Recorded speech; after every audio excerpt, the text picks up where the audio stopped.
Shana Tova. At the dawn of our creation narrative, the Torah tells us God spent 6 days bringing the world into being, creating everything that we experience and perceive in our world. Light, darkness, sky, seas, trees, stars, living creatures, one after the other, order emerging from what the Torah describes as chaos.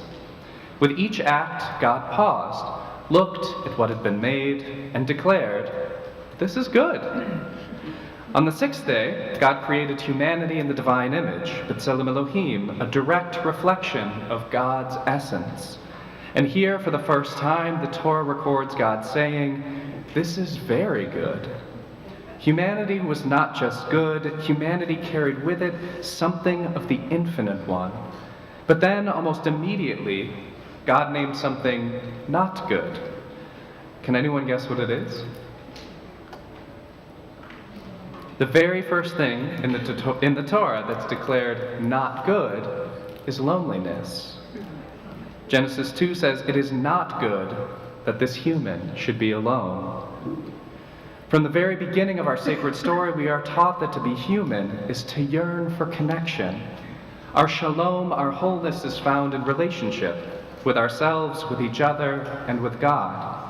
And it raises a remarkable implication. If God declares loneliness is not good, then does God also know the experience of loneliness? Like us, God too yearns to be in relationship with us, not just as a creator looking down on creation, but as a true partner in covenant. This is one of the most beautiful paradoxes of our tradition. We speak of God both as infinite and near, as transcendent and intimate. I would go as far as to argue that God's greatness is not diminished, but actually deepened by this yearning for connection with us. That God calls out across the expanse of history, praying that humanity might answer God's prayers with one word, Hineini, here I am. So on Rosh Hashanah, I argued that awe is the doorway that transforms fear into acts of love. Fear isolates. Fear convinces us to shrink back, to protect ourselves from being vulnerable. Awe, by contrast, can open us, reminding us of our place in the vastness of creation and moving us to respond in love. But here's the challenge. A doorway, no matter how inviting it may be, it's still just a doorway.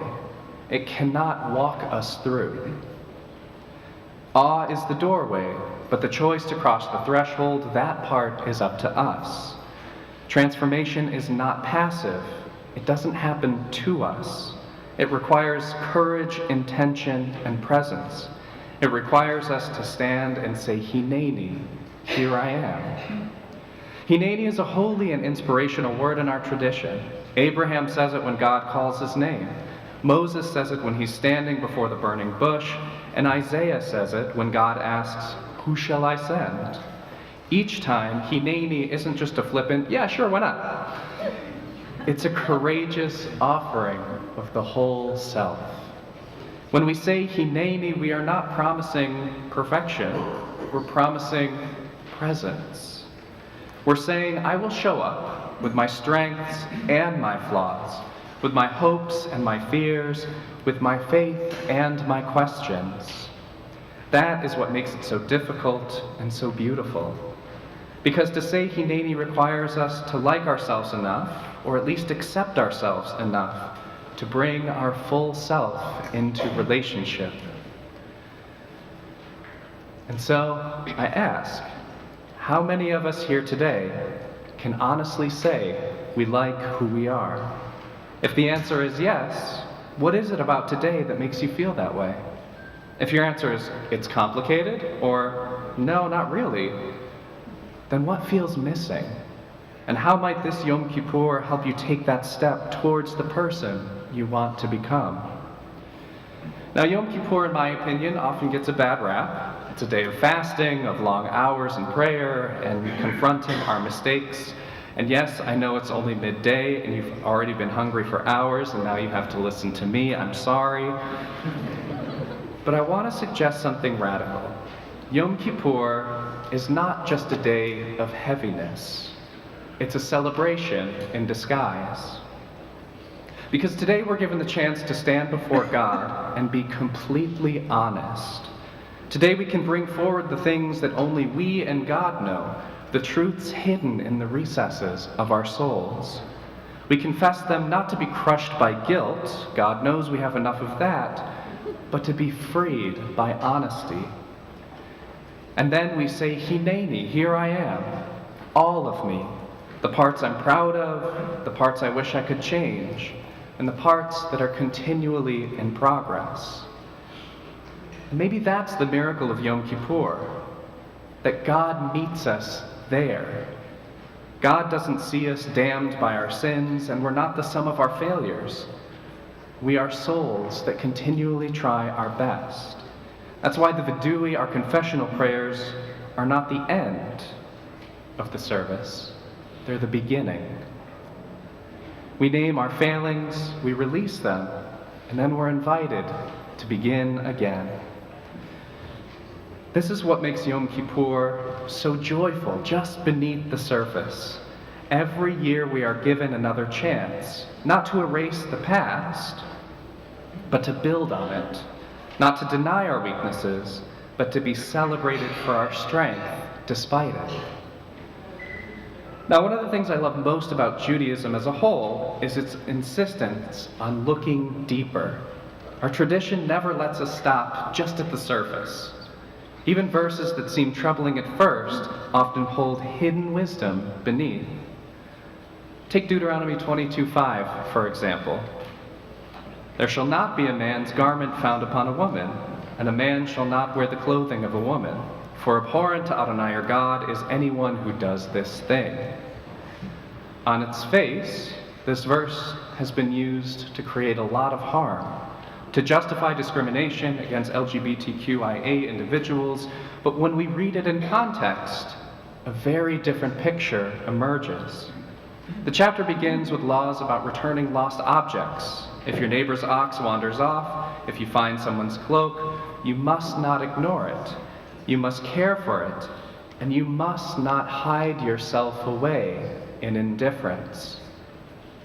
Right after this comes the clothing verse.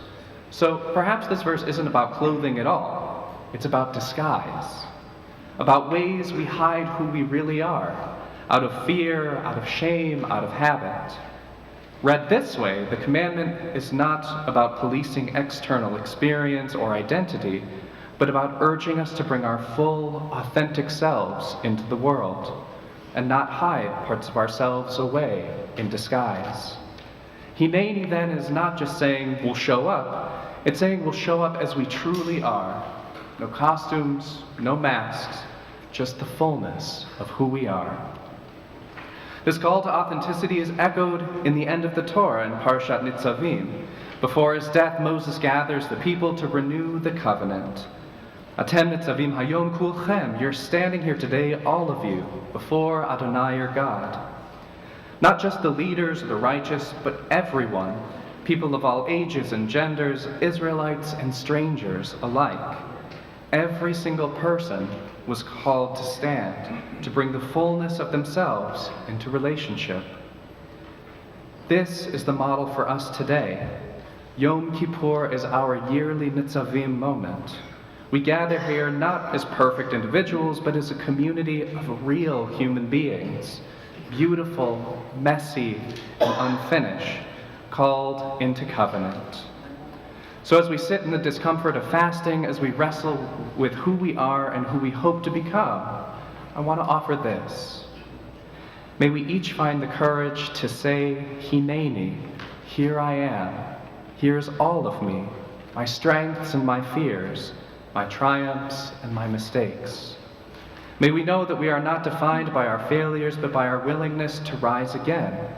And may our honesty before God open the door to love. Love of self, love of others, and love of the one who created us. And may our fears, through the doorway of awe, be transformed into acts of love. Kini Hiratzon, may it be God's will. Shana Tova.